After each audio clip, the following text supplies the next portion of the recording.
Well, hello, my dear viewers, my dear friends. Welcome back to the channel.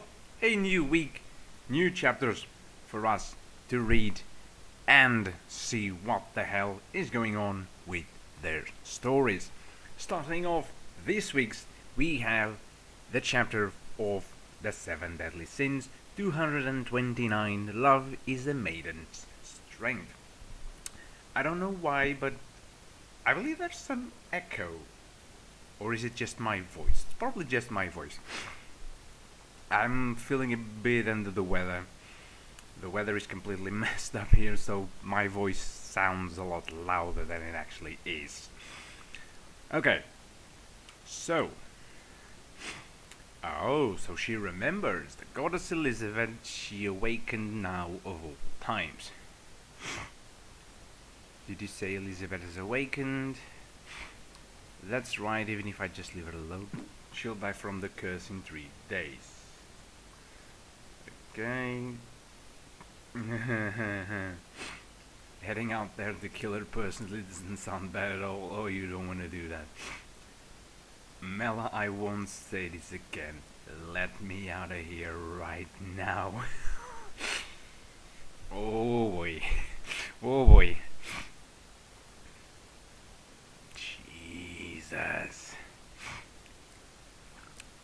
He's mad. It would be awesome to see Elizabeth defeat Melascula. That would be cool. But no. So she cured Diana and King just like that. What are you doing? Pushing yourself like this. Okay. It's really an unbelievable amount of magical power. You really actually were a true goddess. Which Elizabeth are you now? Well, she's all of them and none of them at the same time. Some kind of shenanigans like that. Merlin, where is Meliodas right now? Merlin, the princess asked you a question. Merlin. Okay.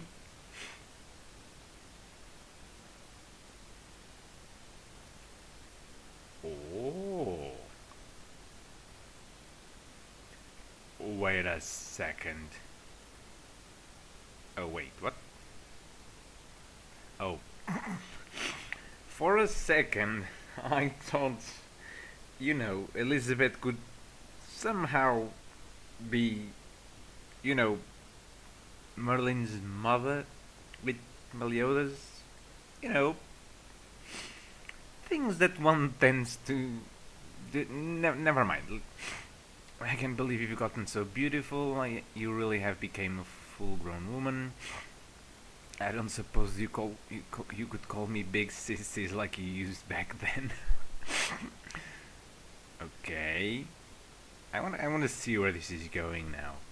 Of course I do. If I'm reading the chapter, I want to know where this is going. You used to look up to me as if I were your real big sister. When are we talking about?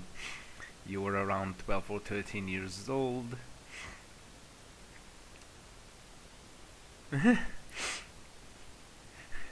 Escanor just comes, so I want to hear about that. Okay, here she comes. Melascula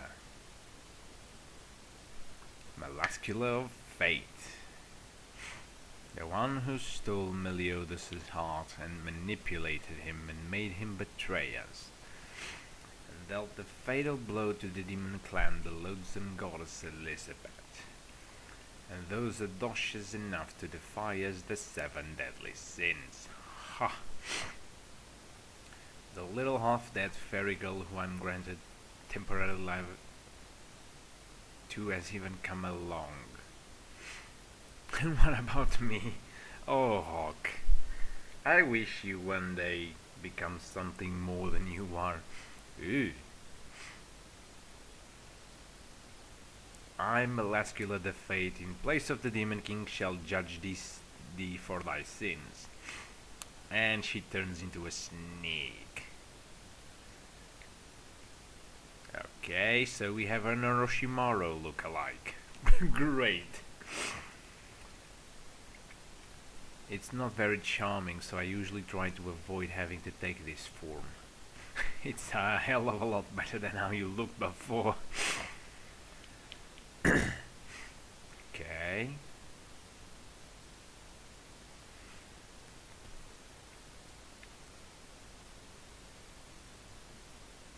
Ooh. Okay. Because of you, 6 of my hearts were destroyed and my jaw got messed up to the point that I can't even bite right. It's the absolute worst. So to pay you back, I'll trap you within my stomach. There you'll be broken down by my okay, the whole process of digestion we all know. But over and over, because he's immortal. Okay.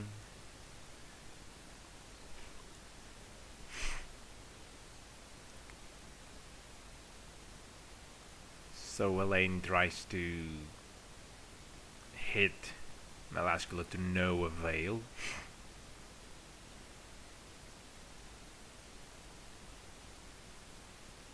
Okay.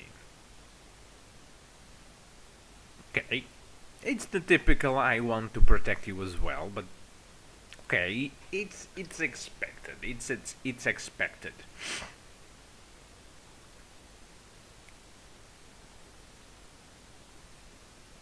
Ooh. Okay. King, that form it can't be. Magic power 18,000. Battle power 50. Spirit 3,000. A total power level of 21,050. Her feelings for the one she loves was sturdy to strength and changed her form. It's so beautiful. Oh, she's grown wings. Very cool. Also, notice the fact that she's grown wings way quicker than her brother did. just something more to rub into King's face. You idiot, you've always been the one that saved me. Okay. I believe someone's coming from inside of there.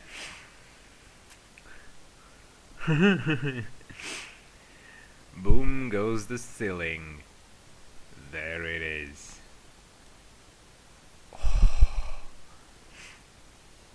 Okay.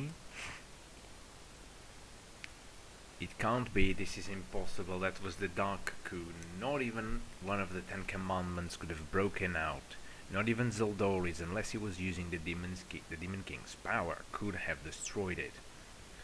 Oh, Escanor is already calling for Rita.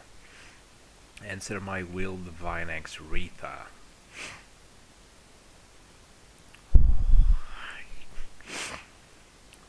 Ooh.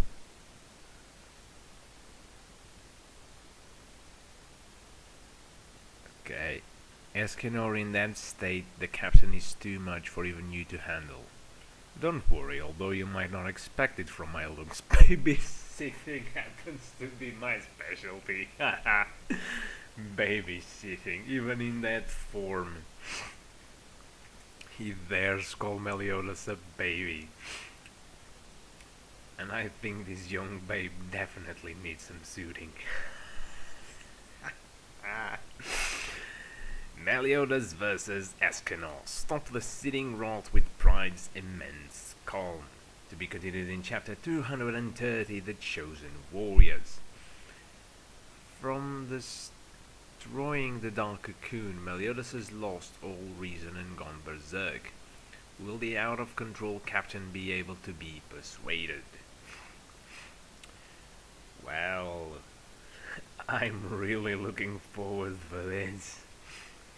Pride versus Wrath, Escanor versus Meliodas.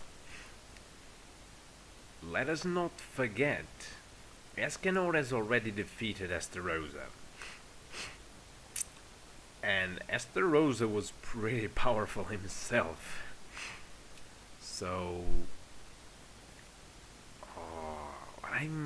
I want to see how Meliodas is, because we can't really see him. We just see that he has wings, and we see him from the back.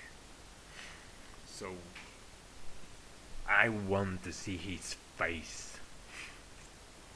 Jesus. Wouldn't it be interesting for us to not see his face the whole fight? Like, every scene of the fight would be... we would see only Meliodas's backs. So we wouldn't know the true extent of, like, how he has transformed into this Berserk state of his. So that when later he transforms again, like when Elizabeth dies or something, we will see the true extent of Meliodas's wrath. That would be awesome. Like, imagine all the fight until Meliodas comes to his senses. We would only see his back. We would see the fact that he has wings. We could even see some bits of his body, but his face could just be covered in shadow, or like his hair, something that we wouldn't see the true extent of his facial transformation. So we could see the body and whatnot, but I would like to keep the face hidden, so then when he's defeated or calmed by Escanor or by someone else, we would see him already with his normal face, the normal face we know of Meliodas, so that it would keep the surprise. Everyone else would see it, and everyone else would be shocked. Like all the other scenes, Melascula, Elaine, they all would see Meliodas like that, and maybe they would start fearing him a little bit, not enough to the point of distrusting him, because they know that he's a demon, that he's prone to that sort of thing. But maybe just see their scared faces, and we would be led to believe that, damn, he must be really scared right now, but we wouldn't see it. Only later in the saga, maybe when Elizabeth dies, or something, because yes, I think that she will die. However, she won't die over natural curse cause. I believe she will be killed. She might be killed right in front of Meliodas without him being able to do anything, and that's when he'll go berserk once again. And then at that time, it's when I think we should see this berserk mode of his to his full extent. So right now we would be given the appetizer against Escanor. We wouldn't see his face, we wouldn't see most of his facial features or bodily features. That being said, to keep the suspense on, to keep the excitement on. But then later we would get to see the full extent. I enjoy this chapter. The whole Ban and Melascula scene seems kind of more of a setting up scene to me, because as I said, as you guys know from my previous video, excuse me for a moment, as I've said in previous videos, I think that Ban should be the one to defeat Melascula, even if that means that by defeating Melascula, Elaine will unavoidably die. I think that there shouldn't be no one else doing it than Ban, because it would make a hell of a lot of good for the character. Good, like in the overarching character development. Good, not like it is going to be horrible for Ban to lose Elaine like that. It's going to be horrible for us fans to see the couple breaking again. But I think that in terms of character development, I think Ban needs this. Ban has been growing very, very sure of his time with Elaine. Understandably, they only assumed their feelings for one another right when she was about to die. Like, they developed a relationship over those 7 days they spent together. But to be honest, they only truly assume their feelings for one another right on the end. So to be able to spend this time together, of course he would get sure of that and almost take it as granted, but that's where he got wrong. He shouldn't have taken them for granted. But anyway, that's why I think he needs to be the one to at least deal the final blow to Melascula.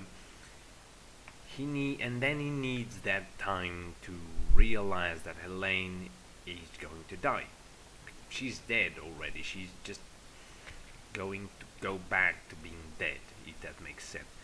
Whether it's instant or not after Melascula's defeat, I don't think it will be instant. Like, for plot reasons, I don't think it will be instant. I think it's going to take that necessary time for the apologies, for the farewells, and for the I will find a way to bring you back one day again, and that time it's going to be for good.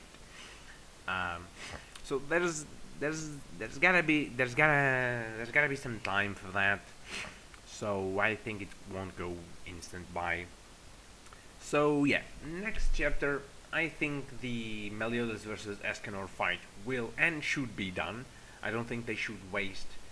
I don't think that Nakawa Suzuki should waste a lot of time with this, because this is not a real confrontation. This is just Escanor assessed the situation and he thought, I'm the only one who can stop him right now. And he did good. That was not his pride speaking. I believe it was not his pride speaking. He's the only one there who has a chance. Like, Escanor is, if not the first, the second most powerful member of the Sins. So if anyone has a chance against Meliodas, is Escanor. So I think he did good. It was not a prideful time of his. It was a correct assessment on his part. He saw Meliodas and he thought, I'm the only one. The guy just, it was an instant thinking. Meliodas just exploded from the Dark Cocoon and he was already summoning the axe. Like, the guy lost no time. He summoned the axe and he went in front of him and he said, okay, now in a prideful manner, this little kid needs to be taught a lesson, and he's going to teach said lesson to said kid, but that is going to be in the next chapter, chapter 213, The Chosen Warriors. I hope you guys have enjoyed this chapter of the 7 Deadly Sins as much as I have, and I'm looking forward to the next one as much as I am. Coming right up on the channel, we have the return of the weekly The Promised Neverland videos. We have this week's chapter, if you allow me, chapter 50. Already chapter 50, and yes, I know I'm playing with a cap. Yeah, with a bottle cap. I'm playing with a bottle cap. We gather these here and we give them to certain companies to help disabled people getting wheelchairs and whatnot. It's a sort of a business / charity. Every charity is a business, so nowadays, so yeah. Anyway, I'll see you guys in the next video, which is The Promised Neverland. See you then. Bye bye.